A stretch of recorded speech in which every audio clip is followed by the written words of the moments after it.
thing, little trick of the trade, is you want to go to the search bar and type in your name. And when you type in your name, so I'll type in mine, right? If I just type my first name, then those people who come up who have a similar name will pop up as well, companies and the like. And if you have what you think is a unique name, you might not realize there might be others who share that name with you. So it's very important that you type in your name here, see who's in the company of you, in your company with similar names. And if it's over like 300, I really suggest for you in your name field here, add any certifications, higher degrees of note, anything that goes with that persona, so someone can quickly land on your page and know that you have the certifications and they don't have to actually scroll down to see that. And it actually helps with the optimization. So it brings you to the top of that list of people who have similar names to you. So it's a twofer in that sense.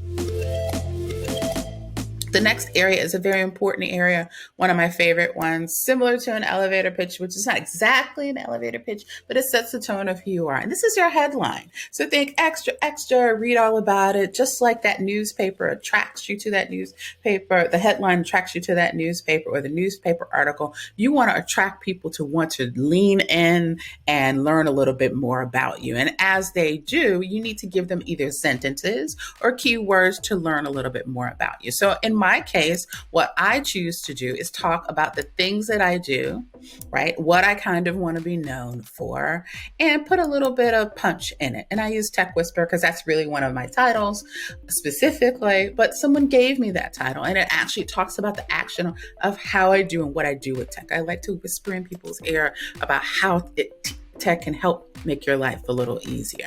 So let me give you a few more examples. Here in Bersens, she has her title, right? She's got PR and communications and digital media at SCAL International Official. So I want to use this as an example because what I tell people is you want to be able to use as much real estate in this space as possible.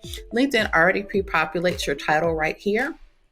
So you want to remove the title from here, keep it here, and use this real estate again to really describe what you're doing, how you're doing the things that you're passionate about. So when we're talking about Jack, when I helped him with his, I said, please give me a little sense of you as a total person. Did you climb Kilimanjaro, volunteer in Belize? Do you hold a patent? Any of those things. So when I land here, I understand your depth. So what we came up with for him is healthy buildings for senior living. Recovering lawyer and lobbyist, which gives a little punch. It sets the tone, right? A lobbyist is different than a lawyer. He says recovering, so it has a little bit of humor in it. He's an environpreneur and an outdoor junkie. So again, total picture of who he is.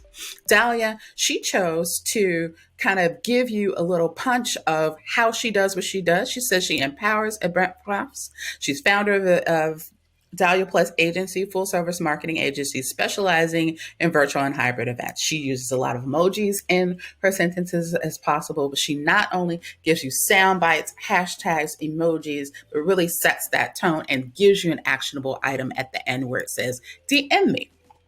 So that's a very, very creative way of approaching it. Jeremy does something similar with the emojis piece, but he tells you he manages influencers, thought leader, he's seeking investors, so it tells you what he's looking for, and he puts the emoji behind it. You do not have to use emojis if you don't want to. But again, if people are looking through various different profiles, you kind of want to punch up your profile picture, your profile in itself. So this is a headline. And then also you have the ability of maybe putting a circle around it. Canva can help you with that, or other editing software as tools. So things, again, to grab people's eye all at the same time.